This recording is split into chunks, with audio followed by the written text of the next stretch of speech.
العالمين. نہایت واجب الاحترام معزز سامعین عزیز شان، اللہ رب العزت کی حمد و ثنا اور حضور سرور انبیاء صلی اللہ علیہ وسلم آپ کی ذات مقدسہ پر درود و سلام کا نذرانہ پیش کرنے کے بعد، معزز سامعین، اللہ رب العزت کا لاکھ لاکھ شکر ہے کہ جس رب تعالیٰ نے آج پھر ہم سب کو نماز جمعہ ادا کرنے کی توفیق بخشی۔ دعا ہے خالق لم یزل ہماری اس حاضری کو اپنی بارگاہ کے اندر قبول و منظور فرمائے، میری زبان پر کلمات حق جاری فرمائے، مجھ سمیت آپ سب کو اس پر عمل کرنے حضور تک پہنچانے کی توفیق عطا فرمائے۔ معزز سامعین، یہ جو مہینہ شروع ہو چکا ہے، اسلامی مہینہ ذو الحج کا مہینہ، یہ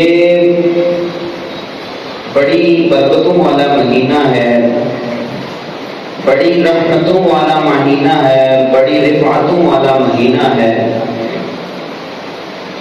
اور اس میں سب سے جو بنیادی چیز ہے کہ حج بیت اللہ ادا کیا جا رہا ہے۔ دوسرا یہ کہ حضرت ابراہیم علیہ السلام کی سنت کو بھی اس مہینے میں ادا کیا جاتا ہے۔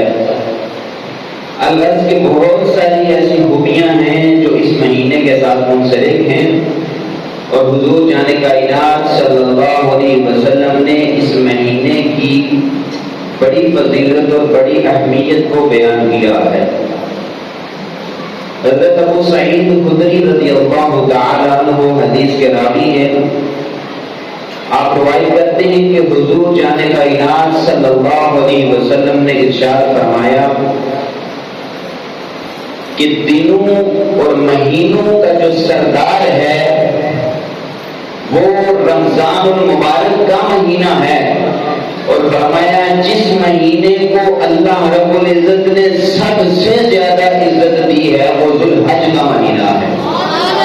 یعنی یہ جو مہینہ ہم گزار رہے ہیں، اس مہینے کے بارے میں حضور جان کائنات صلی اللہ علیہ وسلم نے فرمایا کہ سب سے زیادہ عزت ہے، اور پھر دیکھیں اس کو حضور فرماتے ہیں کہ اس مہینے کو عزت اور شرف ملا ہے، اس کا مقام اور مرتبہ کیا ہوگا؟ فرمایا سب سے زیادہ جو عزت والا مہینہ ہے وہ ذو الحج کا مہینہ ہے۔ اب جب سب سے زیادہ عزت اور شرف اس کو عطا کر دیا گیا تو پھر امتیوں پر کیا نازل ہوتا ہے؟ اب حضور جان کائنات نے تو ہمیں بتا دیا کہ عزت والا مہینہ ہے، شرف والا مہینہ ہے، تو ہمارا اس کے اندر عمل کیا ہونا چاہیے کہ جس طرح ہم اپنی عبادت کرتے ہیں، نوافل ادا کرتے ہیں، فرائض کی ادائیگی مکمل ہوتی ہے، نوافل ادا کرتے ہیں، کچھ لوگ ایسے بھی ہیں جو رات کو اٹھ کر عبادت کرتے ہیں، اللہ رب العزت کو منانے کی کوشش کرتے ہیں، تو ان دنوں میں خاص یہ جو 10 ایام ہیں اس میں اجر و ثواب 700 گنا تک بڑھا دیا جاتا ہے۔ کتنا جی؟ 700 گنا تک۔ یہ دیکھیں نا، بعض دفعہ آپ مارکیٹ میں جاتے ہیں نا تو کسی دکان پر جائیں کوئی چیز لینے کے لیے، تو وہاں پر لکھا ہوتا ہے کہ بھائی یہاں پر آج 50% ڈسکاؤنٹ لگی ہوئی ہے، تو وہاں پر کتنا رش پڑ جاتا ہے کہ بھائی ہمارا دنیاوی مال ہے، بچ جائے گا، یعنی ہمیں دنیاوی طور پر مال ہمارا بچے گا تو ہمارے مال میں اضافہ ہوگا، چیز بھی ہمیں مل جائے گی۔ تو یہ دنیاوی لحاظ سے ہم ایک ڈسکاؤنٹ چلا رہے ہوتے ہیں تو ہماری خوشی کی لہر کیا ہوتی ہے، لیکن فائدہ وہی ہوتا ہے جو انسان کو اخروی فائدہ نصیب ہو جائے، کیونکہ قبر میں وہی کا معنی ہے۔ تو اب یہ جو ایام ہیں اس میں انسان نیکی ایک کرتا ہے، اللہ اسے 700 گنا بڑھا دیتا ہے۔ تو ایک اتنی زبردست قسم کی جو آفر ہمیں دی گئی ہے، تو ایک امتی کو چاہیے، حضور صلی اللہ علیہ وسلم کی امتی کو، کہ وہ اس آفر سے فائدہ اٹھائے۔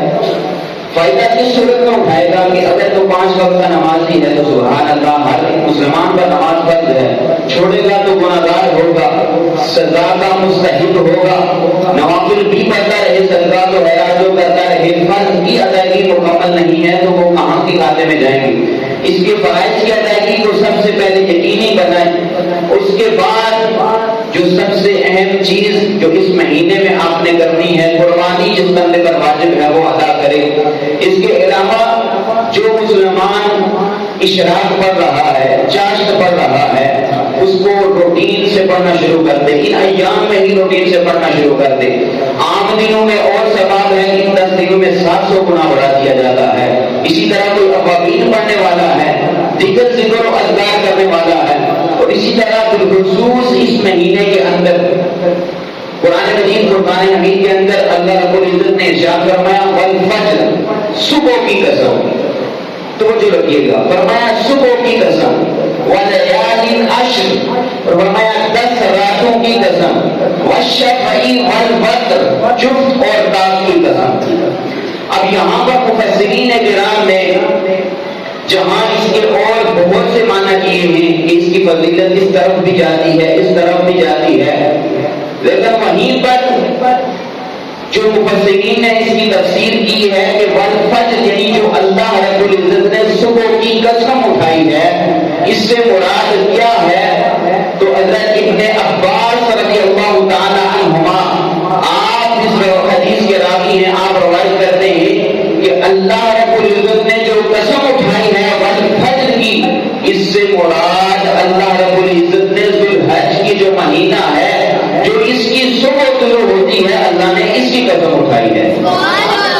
یعنی دیکھیں آپ، ایک طرف حدیث کے اندر ہمیں اس کی فضیلت ملتی ہے، اور دوسری طرف اس مہینے کی جو صبح ہے اس کی اللہ قسم اٹھا رہا ہے، جس کی اللہ رب العزت قسم اٹھا رہا ہو، اور جس کی حضور جانے کائنات بار بار فضیلت بیان کر رہے ہوں، تو ہم کے اوپر لازم آتا ہے کہ اس وقت سے، ان گھڑیوں سے فائدہ اٹھایا جائے، کیونکہ فائدہ وہیں اگر ہمیں نصیب ہو گیا، اوپرلی فائدہ وہیں ہمارے کام آنے والا ہے۔ حضرت ابن عباس رضی اللہ تعالی عنہما حدیث کے راوی ہیں کہ آپ پھر آگے آتا ہے والفجر، صبح کی قسم، ولیال عشر، جو 10 راتوں کی قسم اٹھائی گئی ہے، اس سے بھی فرمایا کہ یہ جو ذوالحجہ کے 10 ایام ہیں، اس سے مراد یہ 10 دن مراد لیے گئے۔ والشفع والوتر، جفت اور رات کی قسم، فرمایا کہ اس سے بھی اللہ رب العزت ایک تو قربانی کی قسم اٹھا رہا ہے، یعنی کہ ایک اس مہینے کے اندر فضیلت اتنی ہو جاتی ہے کہ ایک طرف حج بیت اللہ ادا کیا جا رہا ہوتا ہے، دوسری طرف سنت ابراہیمی کو ادا کیا جا رہا ہوتا ہے۔ الغرض کے جب یہ انسان تمام معاملات کرتا ہے، اور دوسری طرف جب حج بیت اللہ کرتا ہے، اور نیت یہ ہوتی ہے خالص رب کی رضا کی خاطر، اس کی خوشنودی کی خاطر، کوئی دکھاوا، کوئی ریاکاری نہیں ہوتی ہے، تو اللہ رب العزت کرم یہ کرتا ہے کہ جب بندہ اس در سے ہو کر واپس لوٹتا ہے، ایسے ہو جاتا ہے جیسے آج ہی ماں کے پیٹ سے پیدا ہوا ہے، جیسے آج ہی ماں کے پیٹ سے پیدا ہوا ہے، جس نے پیدائش کی ہے، یعنی جب وہ بچہ پیدا ہوتا ہے اس کے ذمہ پر کوئی گناہ نہیں ہوتا ہے، بالکل پاک اور صاف ہوتا ہے۔ اسی طرح اگر کوئی بندہ دیکھے اس مہینے کے اندر جاتا ہے، کچھ حجاج گئے ہوئے ہیں اور دعا کرتے ہیں اللہ رب العزت ہمیں جو ہے ان مقدس جگہوں کی حاضری نصیب فرمائے۔ اب والشفع والوتر سے فرمایا کہ یوم عرفہ کا دن ہے، اور والشفع سے مراد فرمایا یوم النحر یعنی قربانی کا دن ہے، یعنی اللہ رب العزت عرفہ کے دن کی بھی قسمیں اٹھا رہا ہے، قربانی کے دن کی بھی قسمیں اٹھا رہا ہے، اور دوسری طرف یہ جو اس کی صبح ہے، اس مہینے کی صبح، اس کی بھی قسمیں اٹھا رہا ہے، اور یہ جو 10 ایام ہیں، 10 راتیں ہیں، اللہ رب العزت اس کی بھی قسمیں اٹھا رہا ہے۔ اور قسمیں اٹھانے سے مقصد کیا ہوتا ہے کہ اللہ رب العزت اسی چیز کی قسم اٹھاتا ہے جو فضیلت میں جو سب سے بلند مقام رکھتی ہے۔ تو بتانا یہ مقصود تھا کہ اے حضور جان کائنات صلی اللہ علیہ وسلم کے امتیوں، یہ وہ وقت ہے کہ اپنے اوپر ہر طرح کی عبادت کو لازم کر لو۔ اگر کسی کے اوپر قربانی واجب ہے تو وہ قربانی بھی کرے، حج کا مستحق ہے، حج کرنے کی وسعت رکھتا ہے، استطاعت ہے، تو اس بندے کو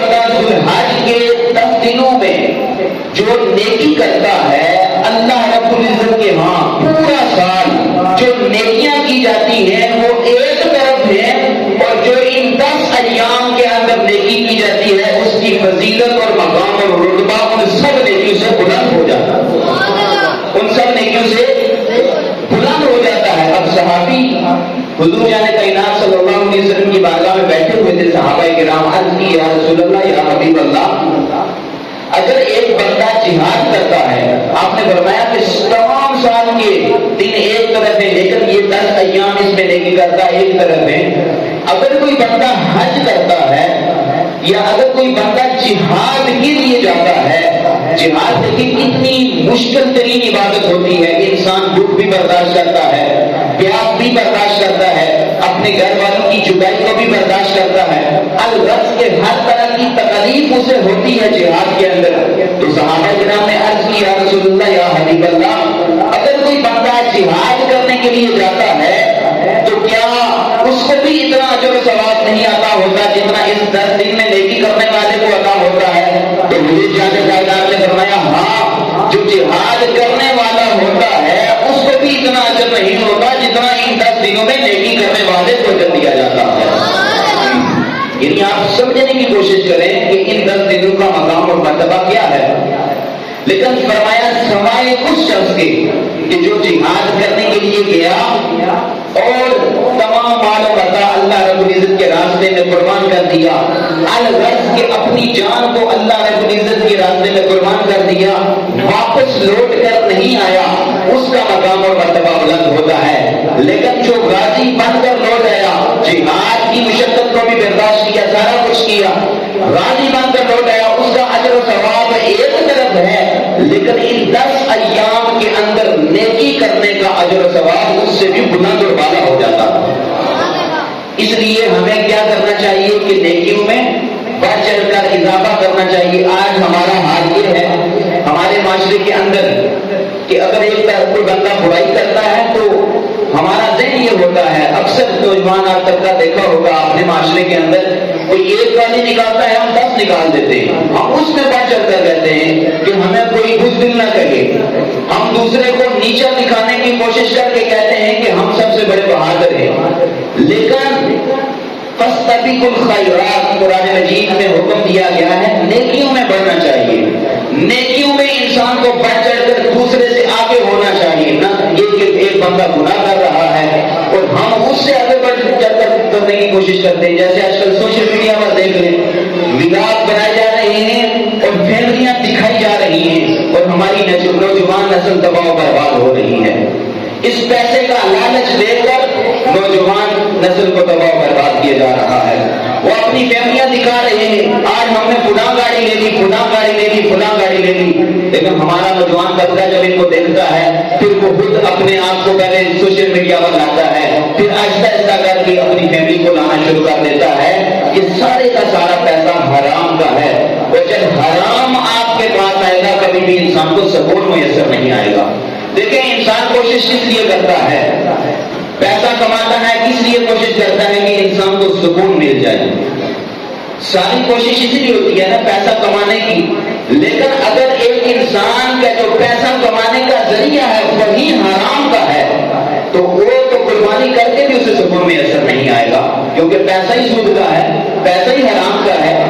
اس لیے آج کے اس نوجوان نسل کو اس بات کو سمجھانے کی ضرورت ہے کہ قرآن مجید کا جو حکم ہے فاستبقوا الخیرات، نیکیوں میں آگے بڑھنا چاہیے، نیکیوں میں ایک دوسرے سے بڑھ کر، ایک بندہ 5 وقت کا نمازی ہے، دوسرا کوشش کرے میں نمازی 5 وقت کا نمازی بھی بنوں، نماز قائم بھی کروں، ساتھ ساتھ میں تہجد گزار بھی بن جاؤں، ساتھ ساتھ میں اشراق پڑھنے والا بھی بن جاؤں، ساتھ ساتھ میں چاند پڑھنے والا بھی بن جاؤں، ابادین پڑھنے والا بھی بن جاؤں، اپنے پڑوسیوں کے ساتھ اچھا سلوک کرنے والا بھی بن جاؤں، میں اپنے والدین کی خدمت کرنے والا بن جاؤں، میرے سے کوئی مسلمان ناراض نہ ہو، میری تربیت ایسی ہونی چاہیے، اخلاق ایسا ہونا چاہیے۔ اس میں جب آپ بڑھ چڑھ کر دوسرے سے بڑھنے کی کوشش کریں گے تو دنیا میں بھی سکون میسر ہوگا، اجر و ثواب بھی ملے گا، اور بروز محشر بھی آپ کا رتبہ اور مقام دوسروں سے بلند و بالا ہو جائے گا۔ اس لیے نیکیوں میں آگے بڑھنا ہے. تو نیکیوں میں آگے بڑھنا، دیکھیں نا، ایک طرف ایک سال کی نیکیاں ہیں اور دوسری طرف یہ 10 ایام کی نیکیاں ہیں. تو ان 10 ایام کو اگر ہم ضائع کر دیں تو ہم سے بڑا اگر نصیب تو وہ نہ ہوا. اس لیے کوشش کریں کہ اس میں عبادت کریں.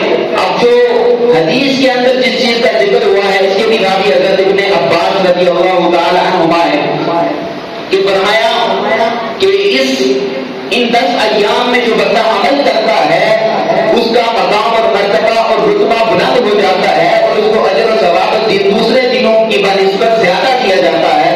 اور فرمایا کہ اس مہینے کے اندر جس تسبیح کی کثرت کرنی ہے، فرمایا وہ لا الہ الا اللہ. ایک تسبیح فرمائی لا الہ الا اللہ اور دوسری فرمائی اللہ اکبر. فرمایا یہ پڑھو، فرمایا کہ کیونکہ یہ تحلیل ہے، تکبیر ہے. تحلیل کہتے ہیں لا الہ الا اللہ کو اور تکبیر کہتے ہیں اللہ اکبر کو. یعنی آپ اس طرح اس تکبیر کو پڑھ لیں، اللہ اکبر اللہ اکبر اللہ اکبر لا الہ الا اللہ واللہ اکبر اللہ اکبر وللہ الحمد. اس میں تحلیل بھی آ جاتی ہے، تکبیر بھی آ جاتی ہے. اس تسبیح کو ان ایام میں کثرت کے ساتھ ذکر کرے، کیونکہ جس چیز کو حضور جانے کا انعام صلی اللہ علیہ وسلم نے فرما دیا کہ اس مہینے میں یہ کریں گے تو زیادہ اجر و ثواب ہوگا، تو جہاں دوسری چیزوں کا ثواب ہوگا، تو جس چیز کو خاص حضور جانے کا انعام نے مینشن کر دیا کہ یہ آپ نے پڑھنی ہے، تو اس کو پڑھیں گے تو اس کا مقام اور مرتبہ اور زیادہ بلند ہو جائے گا.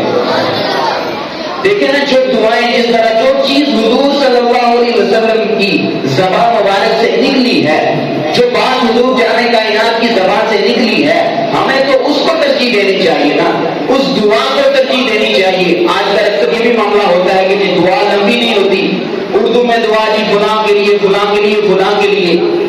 ایک دعا دیکھیں، ربنا آتنا فی الدنیا حسنہ وفی الآخرۃ حسنہ وقنا عذاب النار. حضور جانے کا انعام جوامع الکلم ہے، یعنی جو آپ کی بات ہے، آپ کی زبان سے جو جملہ نکلتا ہے اس کی حکمتیں کوئی سمجھ نہیں سکتا. آج لوگ اعتراض کرنے پہ آئے تو کہتے ہیں فلاں جگہ دعا لمبی نہیں ہوتی، فلاں کے لیے نہیں ہوتی، فلاں کے لیے نہیں. صرف اس جملے کو سمجھ لیں کہ جو بندہ اتنی دعا مانگتا ہے، ربنا آتنا فی الدنیا حسنہ، اے اللہ ہمیں دنیا میں بھی بھلائی عطا فرما، وفی الآخرۃ حسنہ، اور ہمیں آخرت میں بھی بھلائی عطا فرما. قربان نے کتنی پیاری دعا ہے، ربنا آتنا فی الدنیا حسنہ وفی الآخرۃ حسنہ وقنا عذاب النار، اور ہمیں آخرت کے عذاب سے بچا. یعنی جوامع الکلم سے مراد کیا ہے؟ اس دعا کے اندر جو انسان یہ دعا مانگتا ہے اسے دنیا کی بھی بھلائیاں عطا ہو جاتی ہیں، آخرت کی بھی بھلائیاں عطا ہو جاتی ہیں، اور اللہ رب العزت اسے جہنم کے عذاب سے محفوظ بھی فرما دیتا ہے. صرف ایک دعا، اس پر ہمیں جو حضور صلی اللہ علیہ وسلم نے جو تعلیمات دی ہیں ان پر غور کرنا ہوگا، نہ کہ اپنی طرف سے ہم اپنی بات کو منوانے کے لیے کہ دوسرا ہماری بات نہیں مانتا، اس کو منوانے کے لیے ہم شریعت کی دھجیاں اڑا رہے ہوتے ہیں. اس پر ہمیں توجہ کرنے کی ضرورت ہے. آپ دیکھیے حضرت ابو ہریرہ رضی اللہ تعالیٰ عنہ اس حدیث کے راوی ان 10 ایام کے بارے میں فرمایا کہ جو بندہ ان 10 ایام میں ایک روزہ رکھتا ہے، یعنی روزہ انسان کو ان ایام میں رکھنا چاہیے. فرمایا ایک روزے کا ثواب کیا ہے؟ فرمایا جو بندہ ایک روزہ رکھتا ہے اسے 1 سال کے روزوں کے برابر اجر و ثواب ادا کیا جاتا ہے. ان 10 ایام میں ایک روزہ رکھنے کا ثواب کتنا ہے جی؟ 1 سال کے روزوں کا کتنا؟ ایک روزہ رکھنے کا ثواب یہ ہے کہ انسان کو 1 سال کے روزے رکھنے کا ثواب ادا کیا جاتا ہے. اور دوسرا فرمایا کہ جو بندہ ان راتوں میں 10 راتوں میں عبادت کی نیت سے، رب کو راضی کرنے کی نیت سے رات کو جاگتا ہے، عبادت کرتا ہے، اللہ رب العزت اسے لیلۃ القدر کی رات کے برابر اجر و ثواب عطا فرماتا ہے. اور لیلۃ القدر کے بارے میں اللہ نے قرآن مجید میں کیا ارشاد فرمایا؟ لیلۃ القدر خیر من الف شہر، 1000 مہینوں سے افضل رات، یعنی جو اس رات عبادت کرتا ہے 1000 مہینوں کے برابر اسے ثواب عطا کیا جاتا ہے. لیکن دیکھیں حضور جانے کا انعام ہم پر کتنی شفقت فرما کے فرمایا یہ جو 10 ایام ہیں، اگر ان میں بھی تم نے ایک رات عبادت کی نیت سے قیام کیا، رب کو راضی کرنے کی کوشش کی، اللہ تمہیں لیلۃ القدر کے برابر ثواب عطا فرمائے گا. لیلۃ القدر کے برابر ثواب یعنی 1000 راتوں کے برابر ثواب. اسے ہمیں سوچنا چاہیے اور ان راتوں میں بالخصوص ساری راتیں نہ ہو سکے تو کم از کم ایک رات کو ہمیں عبادت کے اندر اس میں گزارنی چاہیے. حضرت اماں عائشہ صدیقہ رضی اللہ تعالیٰ عنہا اس حدیث کی راویہ ہے. آپ فرماتی ہیں کہ حضور جان کائنات صلی اللہ علیہ وسلم کو ان 10 ایام کے علاوہ مسلسل 10 ایام کے علاوہ نفلی روزہ رکھتے ہوئے میں نے نہیں دیکھا. یعنی اس میں ہمیں کیا بتایا گیا ہے کہ ان 10 ایام میں ہو سکے تو آپ برابر روزے رکھیں. اگر نہیں رکھ سکتے تو جتنا آپ سے ہو سکے 1 رکھ لیں 2 رکھ لیں 3 جتنا آپ سے ہو سکے ممکن ہو آپ نے ان ایام میں روزہ رکھنا ہے. اور روزہ رکھنے کا ثواب کو آپ کو بتا دیا کہ 1 روزہ رکھیں گے تو اللہ رب العزت 1 سال کے روزوں کے برابر ثواب عطا فرمائے گا. اب اگلی چیز آ جاتی ہے کہ اس مہینے کے اندر جو اتنی فضیلتیں بیان کی گئی, اب اس میں مین چیز جو ایک مسلمان کے اوپر لاگو ہوتا ہے وہ قربانی ہے. کیا ہے جی؟ قربانی. سارے بولے کیا ہے؟ قربانی. اب قربانی کیا ہے؟ قربانی یہ ہے کہ ایک خاص مخصوص جانور کو مخصوص ایام میں اللہ رب العزت کی رضا کی خاطر قربان کرنا, اس کو قربانی کہا جاتا ہے. اب قربانی کے اندر ہم نے دیکھنا ہے کہ قربانی کس بندے پر واجب ہے. آج اکثر ہم اس سے سستی کا شکار ہیں اور ہمارے اوپر قربانی واجب ہوتی ہے, اس کے باوجود ہم یہ سوچ رہے ہوتے ہیں کہ ہمارے اوپر قربانی نہیں ہے. اور یہ ایسی چیز ہے کہ اگر آپ نے اس سال نہ کیا پر واجب دی تو آئندہ سال تک جب اگلا سال رہے گا اس کا آپ کے اوپر سے یہ نہیں کہ آپ نے قربانی نہیں کی تو آپ بری ذمہ ہو جائیں گے, بلکہ بری ذمہ اس سے نہیں ہوں گے, گناہگار ہوں گے. اب قربانی کا نصاب جو مقرر کیا گیا ہے, قربانی کا نصاب یہ ہے کہ اگر فقط سونے کی بات کریں, اس توجہ سے سنیے گا, بڑے پیچیدہ مسائل ہیں, توجہ رکھیں گے تو سمجھ آ جائے گی. اگر نہیں بھی آتی تو بعد میں ادھر ہی ہوتا ہوں, کسی بھی وقت آپ مجھ سے پوچھ سکتے ہیں. قربانی کے جو واجب ہونے کے لیے شرائط ہوتی ہے, ایک تو مسلمان ہونا چاہیے, دوسرا یہ ہے کہ مقیم ہونا چاہیے, مسافر کے اوپر قربانی نہیں ہوتی, بالغ ہونا چاہیے, نابالغ کے اوپر قربانی نہیں ہوتی. اسی طرح صاحب نصاب ہونا چاہیے. صاحب نصاب, اس میں اگر ہمیں مسئلہ ہوتا ہے کہ صاحب نصاب سے مراد کیا ہے, یعنی ایک انسان کے پاس کتنا مال ہو تو اس کے اوپر قربانی واجب ہوتی ہے. تو اس کے اندر آپ نے 3-4 چیزیں یاد رکھنی ہے. ایک ہوتا ہے سونا, چاندی, مال تجارت, اور اس کے علاوہ نقدی ہمارے پاس جو کچھ ہوتا ہے, پرائز بانڈ ہو گئی, یہ چیزیں.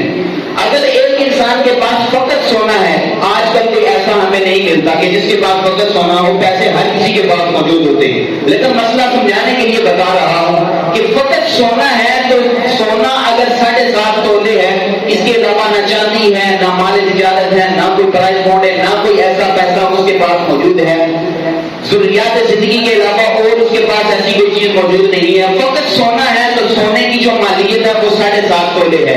7.5 تولے سونا ہوگا تو اس کے اوپر قربانی یہ واجب ہو جائے گی. لیکن اگر 1 تولہ سونا ہے اور ساتھ ہی کچھ نقدی موجود ہے, کچھ پیسے موجود ہیں, تو اس صورت میں آپ نے 7.5 تولے سونے اس کے نصاب کو نہیں دیکھنا, بلکہ 52.5 تولے چاندی کے نصاب کو دیکھنا ہے. اگر 52.5 تولے چاندی کا نصاب آپ کا پہنچ رہا ہے تو آپ کے اوپر قربانی واجب ہوگی. اور 52.5 تولے چاندی کا جو نصاب ہے آج کے حساب سے یہ تقریباً 1,85,000 روپیہ بنتا ہے. یعنی یہ آپ سمجھ لیں کہ اگر کسی بندے کے پاس ضروریات زندگی کے علاوہ اتنا پیسہ موجود ہے, 1,85,000 اتنا پیسہ موجود ہے یا اتنا سامان موجود ہے, چاہے وہ گودام کی صورت میں موجود ہے, کسی بھی کنڈیشن میں موجود ہے, ضروریات یعنی عام روٹین میں زندگی میں اس کا استعمال نہیں ہے, گھر میں ویسے بھی پڑا ہوا ہے, اور گھر میں ہمارے جہیز کا کوئی ایسا عورتوں کے پاس سامان ہوتا ہے سارا سال ایسے ہی پڑا رہتا ہے, کوئی استعمال نہیں ہوتا, وہ بھی ضروریات کے علاوہ ہے. اگر 1,85,000 روپیہ موجود ہے یا اتنا سامان موجود ہے کہ جس کی مالیت 1,85,000 روپیہ کے برابر بنتی ہے, تو اس بندے کے اوپر قربانی کرنا یہ واجب ہو جاتا ہے. آج ہمارے گھر کے اندر ایک قربانی کی جاتی ہے اور کہتے ہیں شام کی طرف سے ادا ہوگی ہے, بلکہ نہیں. اگر شوہر وہ صاحب نصاب ہے اس کے اوپر الگ قربانی واجب ہوتی ہے. اسی طرح اگر بیوی ہے اس کے اوپر الگ قربانی اگر وہ صاحب نصاب اس پر واجب ہوتی ہے. اسی طرح اس کی جو بالغ اولاد ہے اگر اس کے پاس اتنا مال موجود ہے کہ صاحب نصاب ہو رہا ہے تو اس کے اوپر الگ سے قربانی واجب ہوتی ہے. الا یہ کہ اگر وہ اجازت لے لے اپنے بیٹے سے باپ اور اس کی طرف سے حصہ مقرر کر دے تو اس صورت میں اس کی طرف سے بھی قربانی ہو جائے گی. لیکن اگر اسے اجازت بھی نہیں دی اور اسی طرح دے دی پھر بھی نہیں ہوگی. اجازت دینا ضروری ہے. اور اسی طرح جو قربانی کے جانور ہیں اس کے اندر آج کل آپ نے سوشل میڈیا پر دیکھا ہوگا کہ جو بھینس ہے اس کے اوپر بڑا اعتراض کیا جاتا ہے کہ بھینس کی قربانی نہیں ہوتی. جتنے بھی یہ غیر مقلدین ہیں ان کا یہ دعویٰ ہے کہ جو بھینس ہے اس کی قربانی نہیں ہوتی. اس کی اگر آپ نے مکمل تفسیر جاننی ہے مکمل تفسیر تو دارالعلوم جامعہ نعیمیہ گڑشہ لاہور سے فتویٰ باقاعدہ جاری ہے. اس کے اوپر مکمل دلائل کے ساتھ اس بات کو واضح کیا گیا ہے کہ بھینس اس کی بھی قربانی جائز ہے. نر ہے مادہ ہے اس کی قربانی کرنا یہ جائز ہے. اسی طرح میں جو آپ کے اوپر اعتراض ہوتا ہے وہ اس پر ہوتا ہے. اصل میں جو حدیث کے اندر لفظ بولا گیا ہے وہ ہے بکر اور بکر کہتے ہیں گائے کو. اور آپ لغت کی کتابوں کے اندر دیکھیں لسان العرب ہوگی اس کو آپ مطالعہ کریں اس کے اندر بکر کا جو معنی ہے وہ گائے کے اوپر بھی بولا جاتا ہے بھینس کے اوپر بھی بولا جاتا ہے. یعنی آپ گائے کی بھی قربانی کر سکتے ہیں بھینس کی بھی قربانی کر سکتے ہیں. اس میں نر اور مادہ برابر ہیں. اسی طرح بکرا بکری اس کی بھی چاہے ان کی جو بھی کنڈیشن ہے اس میں آپ نے صرف جو عیوب ہیں ان کا دھیان رکھنا ہے. جو بکرا ہے یا بکری ہے یا اس کی نسل سے اس میں آپ نے دیکھنا ہے کہ ان کی عمر پوری ہونی چاہیے. 1 سال اس کے اندر عمر شرط ہے. دوسرا سال لگ چکا ہو. اگر 1 سال سے 1 دن بھی کم ہوگا آپ قربانی کریں گے آپ کی قربانی نہیں ہوگی. اس لیے جب جانور خریدنے جاتے ہیں تو اس بات کو پیش نظر رکھیں کہ اس کی عمر پوری ہونی چاہیے. اکثر منڈیوں کے اندر جب بیچتے ہیں تو وہاں پر اب وہ بیچنے کی نیت سے انہیں بیچنا ہوتا ہے تو آپ توجہ بھی نہیں کرتے. آپ بھی کہتے ہیں بس ٹھیک ہے ہمیں سستا مل رہا ہے تو لے لیتے ہیں. لیکن کیا فائدہ اگر قربانی نہیں ہوگی تو 1 سال بکرے اور بکری کے اندر یہ مکمل ہونا چاہیے. چھترے کے بارے میں حکم یہ ہے کہ اگر 6 ماہ کا ہے لگتا سال کا ہے اس کی جو جتنی بھی ہے ہائٹ وغیرہ یا اس کا جسم اتنا موٹا ہے کہ لگتا 1 سال کا ہے تو اس صورت میں اس کی قربانی ہو جائے گی. اسی طرح جو گائے ہے بھینس ہے نر و مادہ اس میں آپ نے دیکھنا ہے کہ اس کے اندر ان کی 2 سال عمر مکمل ہونی چاہیے. تیسرا سال شروع ہونا چاہیے. اگر 2 سال سے 1 دن بھی کم ہوا تو آپ کی قربانی نہیں ہوگی. اکثر یہ 2 دانتوں کو دیکھا جاتا ہے تو 2 دانتوں کے حوالے سے آپ کو بتایا تھا کہ بعض دفعہ جانور کی عمر مکمل بھی ہو جاتی ہے تو یہ اس کے جو 2 دانت ہیں جسے ہم دوانتا کہتے ہیں وہ نہیں ہوتا. تو اگر تو آپ کو پتا ہے گھر میں کسی نے پالا ہے 2 سال اس کی عمر پوری ہو چکی ہے تیسرا سال لگ گیا ہے تو اس صورت میں اس کی قربانی جائز ہے. لیکن اس کے علاوہ اگر ہے 1 دن بھی کم ہوا تو اس کی قربانی جائز نہیں ہوگی. اسی طرح جو اونٹ ہے اس کی 5 سال عمر مکمل ہونی چاہیے. 6واں سال شروع ہونا چاہیے. اگر اس کی بھی 1 دن بھی کم ہوا تو اس کی بھی قربانی یہ کرنا جائز نہیں ہوگا. دیکھیں قربانی ہم اس لیے کرتے ہیں اللہ کا قرب حاصل کرنے کے لیے اس کا تقرب حاصل کرنے کے لیے اس کے بارگاہ میں مقبول ہونے کے لیے. تو لیکن اگر ہم ایسی قربانی کریں جو قبول ہی نہیں ہے تو ہمیں اللہ کا قرب کہاں سے حاصل ہوگا. لیکن نہ تو اللہ کے بارگاہ میں نہ خون پہنچتا ہے نہ گوشت پہنچتا ہے. پہنچتا تو آپ کا تقویٰ ہے کس نیت سے آپ نے لیا ہے. اس لیے جب جانور لیں خوبصورت جانور لیں. کوشش کریں جب جو قربانی کا جانور ہو جتنا خوبصورت ہو اتنا اچھا ہے کیونکہ اور صحت مند ہونا چاہیے. جتنا بھی صحت مند ہو اتنا ہے کیونکہ یہ قربانی کا جو جانور ہے انشاءاللہ اگلے جو بھارت میں اس پر مزید بات کریں گے کہ یہ اپنے بالوں اپنے کھروں کے ساتھ بروز معیشت کا بروز حاضر ہوگا آپ کی بارگاہ میں. آپ کو لیتا چلے گا اور کل صراط آپ کو قرار کرائے گا. اس لیے صحت مند جانور ہونا چاہیے. اس کے عیوب کے اندر بھی حضور دیکھا کریں کان 1/3 سے زیادہ کٹا ہوا نہ ہو. سینگوں کے بارے میں حکم یہ ہے کہ سینگ اگر جڑ سے اکھڑ گیا ہے اور زخم بڑھ گیا ہے یعنی اس کے اوپر ایسا خون وغیرہ نہیں بہ رہا ہے یا مکھیاں وغیرہ اس طرح کی کوئی کنڈیشن نہیں ہے سینگ اس کے بالکل نکل گئے ہیں جڑ سے اور اوپر سے بالکل زخم برابر ہو گیا ہے کوئی جانور کو تکلیف نہیں ہے اس صورت میں اس کی قربانی جائز ہے کوئی مسئلہ نہیں ہے. لیکن اگر اس کا زخم اسی طرح باقی ہے تو اس صورت میں اس کی قربانی یہ کرنا جائز نہیں ہوگا. کوشش یہ کریں چھوٹا موٹا ایک ہوتا ہے ایب اس کو تصور کیا گیا ہے وہ یہ ہے، وہ کہاں نے اس کے بارے میں بتایا کہ جو جانور کی قیمت کو کم کر دے اس کو عیب کہتے ہیں، جو جانور کی قیمت کو کم کر دے، یعنی ایک مثال کے طور پر آپ نے دیکھا جانور، اس کا کان کٹا ہوا تو وہ کہتا ہے یار یہ تو 80,000 کا تھا، تو اس کا تھوڑا کان کٹا ہوا ہے، میں تم کو 75 کا دیتا ہوں، اس کی مالیت میں کمی ہوگی نا، تو یہ عیب ہے۔ یہ تو واضح طور پر ہو گیا۔ تھوڑا بہت بھی عیب ہو تو انسان کوشش یہ کرے کہ وہ جانور لے جس میں کوئی عیب نہ ہو، لیکن اگر کان ایک تہائی سے کم کٹا ہوا ہے تو اس کی بھی ہو جائے گی۔ اسی طرح اگر سینگ بالکل جیسے اکھڑ گئے ہیں، زخم برابر ہو گیا ہے، اس کی بھی قربانی یہ جائز ہو جائے گی۔ اسی طرح بکری اگر کوئی بندہ کرتا ہے یا بھینس وغیرہ کرتا ہے، گائے وغیرہ کرتا ہے، اس کے تھنوں کو دیکھا جائے، اگر بکری کا ایک تھن خشک ہو گیا ہے تو اس کی قربانی یہ جائز نہیں ہے، یہ عیب ہے اس کے اندر۔ ایک تھن دودھ کا تھا خشک ہو گیا ہے، اس کی قربانی یہ جائز نہیں ہے۔ اسی طرح بھینس کے اندر 2 تھن اگر اس کے یہ خشک ہو گئے ہیں، اس کی قربانی کرنا یہ جائز نہیں ہوگا۔